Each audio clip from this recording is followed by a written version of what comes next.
Hey, ladies and gents, this is Izdawiz here with Nikki Nikole Chaney, customizer of extraordinaire, especially of Mythic Legions, and she's going to show us some of her customs. Now, I want to say that I'm very happy to be here, and that I consider you to be the queen of Mythic Legion customizers. Thank you so much. I don't know how much competition you have in that area, but I'll take that title. I'd say you're the queen, and I don't know if I have to refer to you as Your Majesty. No. Okay, all right.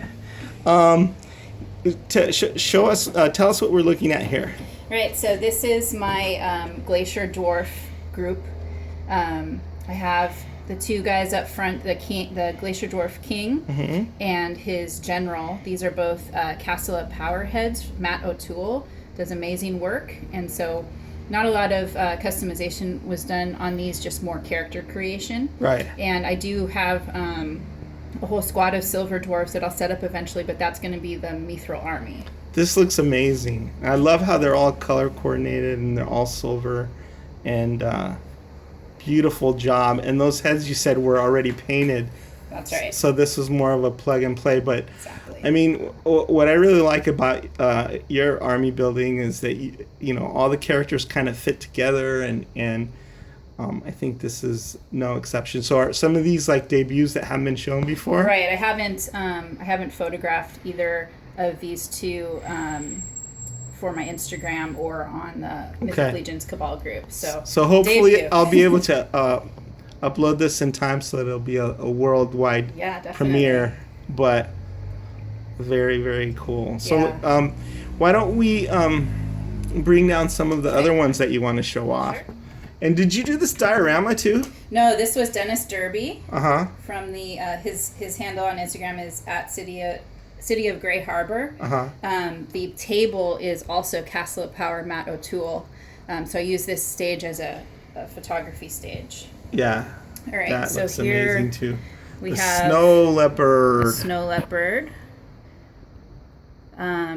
The feet are custom casts by Zombie 13 that I painted. And then I used a Sir Ignatius body, repainted Kawaro's head, and various other parts. Right. So now, did you go different on the spots for the snow leopard? Did you research that? Are those spots different than a regular leopard? Yep, and definite photo reference on that. Okay, because I do notice that you've got your regular. Is that a leopard or is it a jaguar? I consider him a jaguar. This is a Balam head. I only punched up the color on that. I didn't redo the pattern, and then I did the pattern on a full barbarian builder body and added various armor. Yeah, so so you look at reference and you do research. Definitely, I'm a biologist, so I have to. You're a herpetologist? I am a herpetologist. So, but you don't study herpes? No. Okay. Just herps, not herpes. But I figured I have a sister-in-law who studies syphilis. Oh wow. and her name is Phyllis. So I always say my wife has a cis-Phyllis, but that's hilarious. Herpetologist means you study what? Reptiles and snakes, or just snakes? Yeah, reptiles and amphibians. Cool. So, tell us about this guy. Yeah. So the jaguar I did, and the black panther I did as part of my jungle display. Right. When I do customs, I like to flesh out an entire shelf, if you will, but an entire zone of mythos. Right. So these two are twins. And the Black Panther and the regular Jaguar. Regular Jaguar. And they are the heroes, the heroic figures in my jungle zone, if you will. Black Panther uses a Taurion body, and then Kawaris cat parts that I repainted. Also, Zombie 13 custom cast feet that I repainted. Okay, and both weapons are.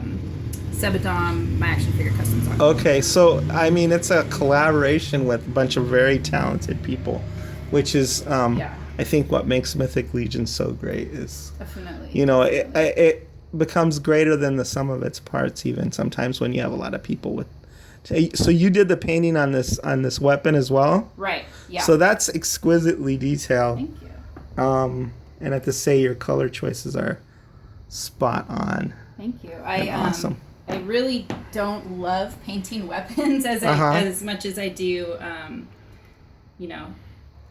hands and feet and bodies. That gives me a little bit more joy, but I will do the weapons if it's a really beautiful piece. I will. That's really nice. Like that. So you seem to have a particular affinity for orcs. Oh yeah.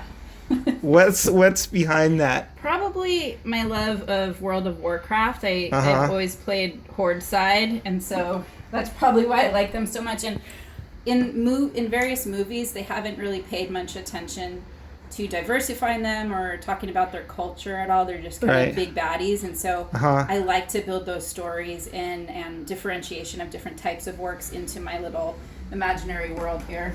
And did you sculpt like that skull on that orc there? I am a terrible sculptor, but I will show you some figures later that I did do some sculpting with. It's very rudimentary. Okay. So like that skull, and say like the little skulls on the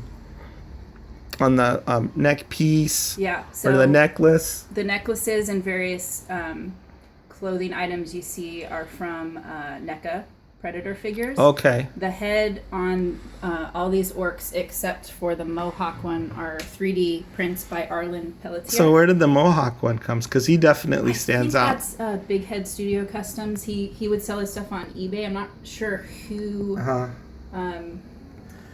exactly sculpted that. And I have to just say that all of these are like interesting, unique characters with just, they just really draw you in. And I've seen these online, and you do a good job photographing and everything, but there's nothing like actually seeing these in person, right? Yeah, I'm not a great photographer, but I do my best. You do a good job, but like the little flecks, the little blood spatter on the skull there, and just, look at that bow. That's from a NECA Arnold Schwarzenegger figure as well. So it's awesome that you're able to like appropriate all these different pieces from different lines and stuff, and they just fit together seamlessly. And I'm like, man, I want the Four Horsemen to make these. You know what I mean? Yeah, and that's kind of how it started. Because not everybody's just, hey, what? Your namesake this here. Figure is near and dear to my heart. So this, interestingly, I'm going to hold them up because I don't have a stand for it. All right. But this was my very first Four Horsemen figure. It was my favorite. Really? Namesake. So that's how I kind of got to know who you were. Well, I'm the one that suggested they do Quetzalcoatl because I figured that would be a good use. And I, did a whole campaign, and they were nice enough to give me credit for the idea and then name it after me. I was screaming and yelling with joy about that one. That's so cool. And show us what you did with the feathers, because did the wings on this guy. Or the wings. Is there anything like that in nature, or was that just you being inspired to? There are a lot of feathers on, especially when birds open their wings, that are two-toned, or sometimes they'll have various spots here. Right. I'll show you another example of that in a second. So. Okay. This is kind of a reference from miniature painting, where you have to paint in the lighting and the shadows. I don't do that with most of my other figures because they're so large, they capture their own light. You don't need to build that in. Right. But for this one I did, just to... And I have to say that I'm going to have to take a shot at maybe replicating that. I know I won't be able to do as good of a job, but he looks awesome. What was he holding with that foot? This was more... I usually have him display on a flight stand, and he's kind of clawing. Oh, so he's coming down, and he's not doing the cha-cha. He's usually up here, yeah. Okay. All right, I'm going to show you one other bird example real quick. All right, cool. So this is an Archaeopteryx repaint.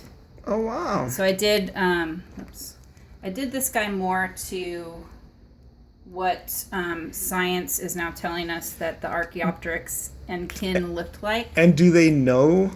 How do they know like what the colors were on the different dinosaurs? They're actually starting to be able to find color markers in some of the fossilized feathers that can tell them what colors they were. So more of like woodpecker colors for some of these these first flighted dinosaurs. That's really, really striking. I love that.